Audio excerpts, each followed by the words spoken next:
မော်ဂီယာစကင်တင်းနဲ့ဆက်ပြပါလို့ငါ့ဘာဘူးမှလာမမှန်းကြဘူးငွေနိုင်ညက်နေကြလားမသိဘူးဟုတ်တယ်တကယ်လည်းကျမမော်ကန်နိုင်ပါဘူးရှင်ဒါပေမဲ့ကျမ3ရက်တော့ပိုင်ရထားတယ်ရှင်ဟဲ့အမလေးဒီလောက်လှပတဲ့စကင်နဲ့သူ့ကိုပြစ်နေရအပြစ်မခံအောင်တော့ကျမကြောက်ရွံ့နဲ့ခဲဝါသေးရဲ့ तू ကတဲကြီးမခံနိုင်တော့ကျမသူ့တာဝါရထိဝင်ပြလိုက်တော့မယ်ကိုမနာကိုဒီခင်းရောက်ဘက်ပုတ်ကျွတ်လေးကိုကောက်ကားနေရကိစ္စကိုလာပြီးတော့လာရှောက်နေဒီကူရှင်မတော့ရအမလေးကျမတော့ကြလုံးတော့ပါသေးရဲ့ရှင်လာမယ်ဒီကူရှင်မအဲ့ဒီကော်ကောင်ကကျမအရန်တော့ကတ်ချင်နေတူတယ်ရှင်ငါ့ကိုဘာဖြစ်လို့အဲ့လိုကြောက်ကြည့်လိုက်လောက်ရလဲကျမတို့ကအရန်တော့ကတ်ချင်နေကြတာတွေ့ရုံနဲ့ကျမတို့နဲ့တမီးကိုသူ့ရဲ့အဘိုးစောနဲ့ပါစကြီးနဲ့မှုန်ကျင်သေးတယ်တော့မရှော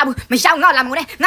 ဇော်ဟာမအမလေးငါနေကိုပါတယ်ဆိုတော့မေ့တော့မေ့သွားတယ်ဟဲ့ငါနောက်ရမကနဲ့တော်တို့တစ်ဖွဲ့လုံးအဲ့ကြောက်ကိုအရန်စိုက်နေကြတာတော့နေပါအောင်ကြောက်ကိုညီမလိုဘယ်လိုပြောလဲအမှုပါအင်္ဂလိပ်ဘယ်လိုပြောလဲရှင်အမလေး American dilemma ငါ့ကိုလိုက်ချက်လိုက်လာရမ်းပြနေတာငါမှတော့သူ့ကိုကြောက်လိုက်ကသူ့ကြောက်ကိုလော်ကွဲနေတာကြက်တက်မရှင်သူတို့ရဲ့ base ကိုပတ်ချလဲပတ်ပြပြီးအခုတော့ energy ကိုလို့ပြေးလို့မရတော့ဘူးခုနကတော့ငါလိုနဲ့တမီးကိုလှမ်းခုံနေအဘိုးစောနဲ့အကောက်ကောင်မအခုကျတော့ပေါ်စိလေးကြာနေရပဲနော်တေးသေးလေးကျမနာကိုလာခဲ့ပါဘယ်ဟိုသွားနေရလဲတော်တို့တွေလည်းအကျဉ်းနဲ့ပြရတော့သူတို့ရဲ့ base တွေကိုအမလေးတော်ပါသေးရဲ့စတိုက်ရှုံပွဲ44ပွဲအပြီးမှတော့ကျမပထမဆုံးတိုင်းနဲ့ပွဲလေးပဲဖြစ်ပါတယ်ရှင် Victory အတိတ်ပဲမရှိကျမဒီလောက်ကျန်းလာတော့ MV လည်းမရနိုင်ကျမထပ်ဆောက်မယ်ရှင်အခုအသေးရောက်ရှိလာတဲ့ Mia နဲ့ Floren တို့ Ida နဲ့ season skin လေးတွေဆိုလို့ရှိရင်ပြေ Vocal လက်ချက်နဲ့မှာ event တစ်ခုအနေနဲ့ရောက်ရှိလာပြီဖြစ်ပါတယ်ရှင် First standard အနေနဲ့450တန်လှည့်လို့ရမှာဖြစ်ပြီးတော့အချိန်ချင်းစီအတွင်းနေ့စဉ် short 25တောင်းနဲ့လှည့်လို့ရမှာဖြစ်ပါတယ်ရှင်အချိန်20အချိန်60အချိန်130အချိန်160အချိန်190အတွင်းသက်ဆိုင်ရာအချိန်ကြီးအလိုက်ပေါ်ပြပါဆိုးလက်ဆောင်တွေရရှိနေမှာဖြစ်ပါတယ်ရှင်ဒီ event token တွေနဲ့အခြားနေရာမှာလှည့်လို့ရမယ့် token တွေ match ပို့ရှင်နဲ့ Japan skin ရရှိနိုင်မယ့် box လည်းပါဝင်ပါတယ်ရှင် Mia နဲ့ Floren တို့ရဲ့ skin ကတော့ coin 1000နဲ့အချိန်လို့ရမှာဖြစ်ပြီးတော့အခြား item များဖြစ်တဲ့ Bigor တွေ sound effect တွေ sound effect elimination effect killing notation နဲ့ bounty ကိုလည်းပေါ်ပြပါ coin များလိုက်လဲလို့ရမှာဖြစ်ပါတယ်ရှင် event မှာ emote နဲ့အခြား item များကိုလည်းသက်ဆိုင်ရာ coin များလိုက်လဲလို့ရမှာဖြစ်ပါတယ်ရှင် price ပိုးထဲမှာဆိုလို့ရှိရင်လည်း Mia skin နဲ့ Floren skin ကိုထည့်ထားပေးပြီးတော့ event နဲ့သက်ဆိုင်တဲ့ item emote ဘောင်းနဲ့အချိန်လုံးလို့ရမယ့် coin တွေထည့်သွင်းထားပါတယ်ရှင် Floren နဲ့ Mia ရဲ့ skin effect တွေကိုကြည့်ရအောင်ရှင်ဒီ event မှာပါလာတဲ့ skin နှစ်ကောင်လုံးကတော့ကျွန်မ edit ကိုအကြိုက်ဆုံးဖြစ်ပါတယ်ရှင်ကိုကိုင်းနဲ့ hero mode လားမသိသူ့ရဲ့ skin တွေအကုန်လုံးကျွန်မကြိုက်နေရော skin ကခရလေးနဲ့ပြစ်လိုက်တာဖြစ်ပြီးတော့ enemy ပေါ်မှာတစ်ပင်ပုံစံလေးပေါ်လာတာလေးအရင်မိုက်ပါတယ်ရှင်ကဲ Mia ရဲ့ skin effect တွေထည့်ကြည့်ကြမယ်ရှင် Mia လည်းကျွန်မ edit ကိုအရင်ကြိုက်ပါတယ်ရှင်သူ့ရဲ့ skin တူလေးကအနောက်ကနေသမီးလေးလှမ်းပစ်ပေးတဲ့ပုံစံမျိုးလေးဆိုတော့တမျိုးလေးတော့စမ်းတယ် skin 1သုံးနဲ့ချိန်မှာဒီမြားလေးလင်းလာတာလေးကလည်းအရင်ကြည့်လို့ကောင်းပါတယ်ရှင်ဒီ skin နှစ်ကောင်မှာကျွန်မအကြိုက်ဆုံး skin ကိုပြပါဆိုလို့ရှိရင်ကျွန်မ Florence skin ကြိုက်ပါတယ်ရှင်